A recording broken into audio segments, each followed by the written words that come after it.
Cette émission est produite par les étudiants en journalisme de l'Université Laval, avec la collaboration des étudiants en audiovisuel du Cégep Limoilou.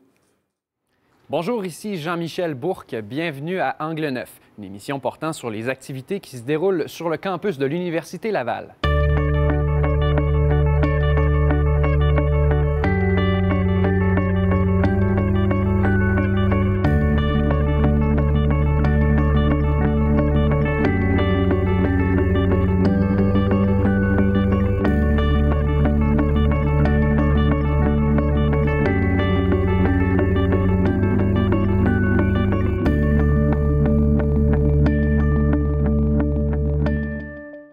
Cette semaine, nous nous intéressons au sort des couvents au Québec. Les vocations religieuses diminuent et leurs bâtiments prennent de l'âge.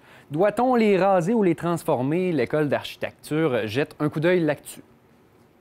Les sciences attirent peu les filles. Un peu plus de 10 % seulement se dirigent vers des carrières scientifiques. Pourtant, les emplois sont nombreux et bien payés. Pour les intéresser, il faut les séduire dès les premières années du secondaire. Chaque année, les étudiants en sciences agroalimentaires ont l'agréable tâche de produire une belle bière blonde à l'intérieur de leur cours. Depuis quelques mois, ils veulent faire profiter leur expérience à tout le campus. Ils tentent même d'obtenir un permis pour la vendre afin de financer des activités étudiantes.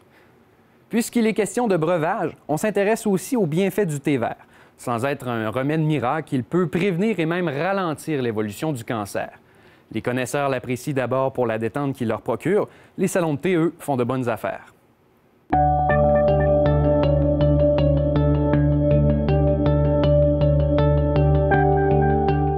L'avenir des couvents est incertain en ce moment au Québec. Les communautés religieuses vieillissent et les bâtiments ne sont pas conformes aux nouvelles normes. Qu'adviendra-t-il de tous ces couvents lorsque leurs propriétaires seront à court de temps et de ressources? Anthony Melançon-Giasson a cherché les réponses à l'École d'architecture. En effet, il y aurait environ 10 000 couvents au Québec. Certains disent qu'il faudrait les raser ou tout simplement les transformer en logements. Cependant, il existe plusieurs autres avenues possibles pour ce patrimoine culturel et historique. Avec le déclin des communautés religieuses québécoises, la réutilisation des bâtiments religieux, tels les couvents, a fait l'objet de plusieurs études à l'Université Laval. Bonne nouvelle, l'état des couvents semble apte à une réutilisation prochaine. Des bâtiments qui sont en général aux normes. Et il faut le dire aussi, c'est des bâtiments qui sont très, très bien entretenus. Donc, quand les communautés quittent ou vendent ces bâtiments-là, ils sont dans un état impeccable. Ces bâtiments étant en bonne condition, il est important, selon les chercheurs, que les couvents soient réutilisés. À la base, les communautés religieuses étaient au service de la société. Il serait donc souhaitable que leur construction conserve cette vocation communautaire. Ce qui fait la différence dans la façon de les réutiliser, c'est le contexte. Si on a un couvent, mettons, qui est dans Sillery, bien, on peut imaginer qu'on va avoir du logement un peu plus cher. Si on est d'un couvent dans Saint-Sauveur, bien là, on va savoir que ça va être des activités plus populaires. Toutefois, il est aussi important que le milieu s'implique dans la réutilisation des couvents. La communauté environnante se doit d'être présente dans cette transformation. Le centre communautaire Jacques-Cartier, dans le secteur de la Basse-Ville, est un bon exemple. Les jeunes qui sont au centre, comme résidents aussi, bénéficient de cette vie communautaire-là. Et pas juste les résidents, mais aussi les jeunes à l'extérieur qui peuvent venir ici pour réseauter, pour pouvoir discuter avec d'autres jeunes qui vivent la même situation. Pour leur part, les communautés religieuses préparent tranquillement le moment où elles devront céder leurs avoirs. Pour ces dernières, il est primordial de conserver ces bâtiments pour leur valeur historique et culturelle. Et moi, je pense qu'on se priverait beaucoup si on rasait le Vieux-Québec pour construire moderne. Complètement, on se priverait peut-être de nos racines. Bref, bien que l'avenir des couvents reste incertain, il est évident que plusieurs personnes s'intéressent à leur futur.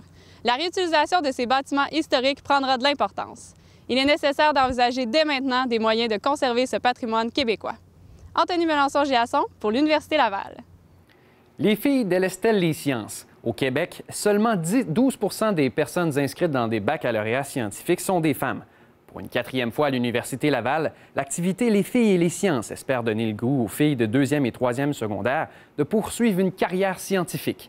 Marie-Pierre Duplessis les a observées. Plus de 80 étudiantes se sont donné rendez-vous au Pavillon des Jardins pour une journée complètement dédiée à la science au féminin. Découvrir les secrets du parfum, connaître les bienfaits des probiotiques dans l'alimentation et faire danser un robot. Ce ne sont là que de simples exemples qui démontrent aux jeunes filles à quel point la science peut être amusante. Pour intéresser les filles aux sciences, il faut d'abord être en mesure de leur montrer toutes les possibilités qui s'offriront à elles une fois sur le marché du travail.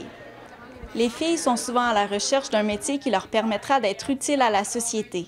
Bien sûr, tout ce qui touche aux sciences du vivant ou tout ce qui touche aux sciences de la santé, comme par exemple la biologie, la biochimie, la microbiologie, c'est sûr que c'est les domaines de prédilection des filles. C'est là où on trouve le plus de filles.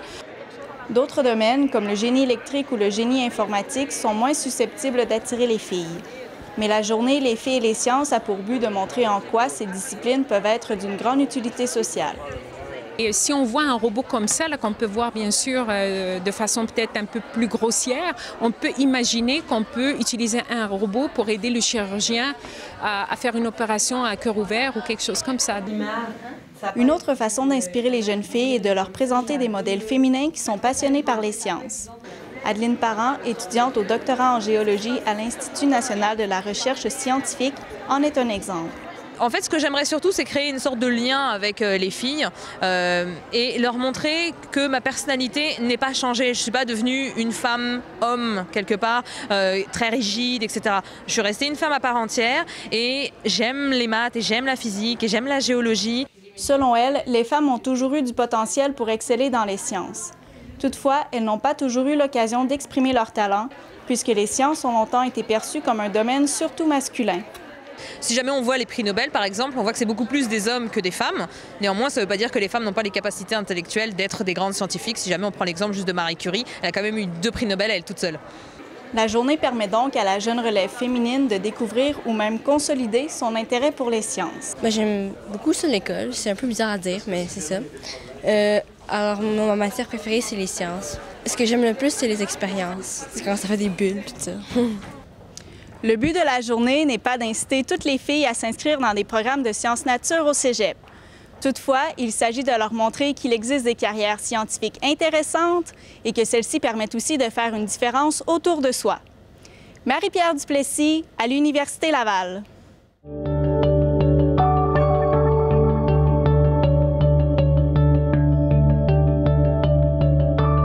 Le mystère entourant la pyramide de Khéops, 7e merveille du monde, pourrait bientôt être révélé au grand jour grâce à une équipe de recherche de l'Université Laval. Cette équipe, dirigée par le professeur à la faculté de sciences et génie Xavier Maldag, travaille en collaboration avec l'architecte français Jean-Pierre Houdin. Ce dernier a émis une théorie selon laquelle la pyramide aurait été construite de l'intérieur, à l'aide de rampes internes. Pour vérifier cette hypothèse, l'équipe de M. Maldag utilisera une technique de vision infrarouge nommée thermographie modulée. Cette technique non destructive utilise les ondes thermiques et permet de voir à travers les matériaux.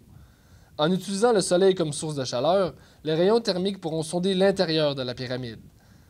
En raison des récents événements en Égypte, le projet sera retardé pour une période d'environ 6 mois. L'Université Laval accueillera une microbrasserie sur son campus. Un groupe d'étudiants au baccalauréat en sciences et technologies des aliments tente d'obtenir un permis de vente depuis 1 an et demi. C'est une procédure qui demande du temps et de la motivation, comme nous le décrit Sandra Beausoleil-Auclair. De la fermentation de la moût jusqu'à la mise en bouteille, la fabrication de la bière Brasta sera totalement entreprise par les étudiants. La demande de permis, elle, sera envoyée en avril, mais on s'attend à débuter la production que dans 1 an. Un travail de longue haleine, mais qui rend très fiers les créateurs. Sherbrooke, Polybrou et Brasta sont toutes des initiatives de brasseries étudiantes. Uniquement l'une d'entre elles pourra se vanter de fabriquer de la bière au sein de son campus. Comparativement à Sherbrooke et à Montréal, l'Université Laval n'a aucune entente avec une microbrasserie régionale. La fabrication de la bière se fera donc dans les installations du pavillon Paul Comtois. Une production brassicole qui va bénéficier au financement des activités des étudiants en sciences et technologies des aliments. Dans le futur, peut-être qu'on va pouvoir fournir peut-être d'autres bars facultaires, mais pour l'instant, ça resterait plus dans notre faculté. Puis les gens pourraient venir à nos activités, puis là, déguster notre bière. L'attente de collaboration avec l'université a été un processus langoureux, mais l'établissement d'une microbrasserie artisanale sur le campus offre aussi son lot de ralentissement dans la demande de permis. Puis là, il a fallu faire une demande de permis. La Régie des alcools, des courses et des jeux nous a demandé si... nous a dit qu'on pouvait avoir un permis finalement, mais que ça serait un gros permis, c'est environ 3 000 $ par année. C'est rentable parce que, dans le fond, la bière, c'est vendeur. Brasser de la bière est un processus relativement simple et qui ne nécessite pas une longue durée de temps comparativement à d'autres alcools. Faire une bière comme telle, faire le jus de céréales avant qu'il y ait une fermentation, ça va prendre environ 3, 4, 5 heures gros maximum. Puis après ça, la première fermentation, ça va prendre 1 semaine. Puis on va laisser fermenter un petit peu plus. Donc habituellement, ça prend à peu près 3 semaines à avoir une batch. 5 caisses de 24 pourront être fabriquées à la fois. Produire de la boisson alcoolique n'est qu'un début pour les étudiants puisque l'expérimentation est au centre du projet. On pourrait faire aussi de la recherche, c'était dans notre vision. Vu qu'on est à l'université, on a plein d'équipements que les microbrasseries n'ont pas nécessairement. Donc on voulait peut-être jouer sur des températures ou regarder l'évolution de la levure, comment elle fermente l'alcool. L'ensemble des enjeux monétaires a été pris en compte par les étudiants. La production de la bière rentabilisera aisément le coût du permis de 3 000 $ tout en écoulant ces boissons alcoolisées à un prix compétitif de 3,50 $ chacune. Le pavillon Paul Comtois est une mine d'or en matière de laboratoire alimentaire. Cet équipement n'est toutefois pas utilisé à sa juste valeur. Les étudiants ont donc vu l'intérêt de se servir de ce matériel à leur avantage et en dehors du cadre scolaire. Mais nous, en voyant l'intérêt des élèves, on s'est dit pourquoi utiliser ça juste une fois dans l'année. Donc, on voulait rentabiliser puis utiliser les équipements à l'année, faire de la recherche. Marilyn et Catherine ne verront pas la mise sur pied de Brasta puisqu'elles gradueront cette année. Elles auront toutefois la fierté d'avoir aidé à créer une microbrasserie lors de leur passage à l'université. Un projet qui fera certainement des heureux à l'avenir. Ici Sandra Beausoleil-Auclair, Université Laval. Ces dernières années, le thé s'est imposé au sein de nos habitudes alimentaires. Des boutiques spécialisées ont vu le jour et même des formations sont proposées pour satisfaire la curiosité du public. Gwendoline Cuvelier s'est intéressée à ce nouvel art. Le thé est la boisson la plus bue dans le monde après l'eau. D'origine asiatique, elle est aujourd'hui présente partout sur la planète. Considérée comme un art, elle attire un public de plus en plus large. Et si la population s'y intéresse, les chercheurs aussi. Un groupe de scientifiques de l'Université Laval s'est intéressé aux bienfaits du thé. Ils ont récemment découvert une nouvelle manière d'extraire la catéchine. Cet antioxydant permet d'augmenter davantage les bienfaits du thé vert. Qu'est-ce qu'il fait principalement, c'est qu'il va venir neutraliser les radicaux libres qui sont très instables chimiquement dans le corps. Ces radicaux libres-là vont venir causer plusieurs maladies, telles le cancer ou encore, c'est pas une maladie, mais le vieillissement. Et il va venir aussi diminuer le taux de cholestérol et augmenter les fonctions du système immunitaire. S'il a été prouvé que le thé vert pouvait prévenir le cancer et même en ralentir l'évolution, son effet reste relatif. En consommer une petite quantité chaque jour est la manière la plus efficace d'en ressentir les bienfaits. Reste qu'il ne s'agit pas d'un remède miracle. C'est un breuvage naturel, c'est un extrait d'une feuille et il faut le voir comme un ajout dans une hygiène de vie saine. Donc c'est pas parce qu'on boit du thé qu'on va vivre plus vieux, il faut voir globalement. La popularité du thé vert ne cesse d'augmenter. Les consommateurs se montrent de plus en plus curieux face à cet art. L'Association des diplômés de l'Université Laval propose des ateliers afin de répondre à l'intérêt grandissant des amateurs de thé. Les gens s'intéressent beaucoup maintenant au thé, alors qu'avant, c'était plus ou moins... les gens s'y intéressaient un peu moins. Et on s'y intéresse beaucoup aussi depuis que la médecine a découvert des aspects positifs sur le thé. Ici, à la maison du thé Camellia sinensis, de nombreuses formations sont offertes depuis déjà 6 ans. Le gérant de la boutique, Alexis Bernard, dénote que ses clients sont davantage informés sur le sujet et deviennent plus exigeants quant à la qualité du produit. Il y a une grosse progression au niveau de l'intérêt, au niveau de l'achalandage, mais même au niveau de la connaissance. Donc, on voit que les gens sont de plus en plus informés, ils ont des questions de plus en plus précises et ils cherchent de plus en plus des choses bien spécifiques. La maison de thé Camellia sinensis propose des formations sur l'accord entre thé et mets. Tout comme le vin, les saveurs se marient mieux en fonction des aliments présents dans notre assiette. Le thé a fait sa place dans nos habitudes alimentaires, mais reste à savoir s'il remplacera un jour la bouteille de vin sur notre table. Gwendoline Cuvelier, Québec.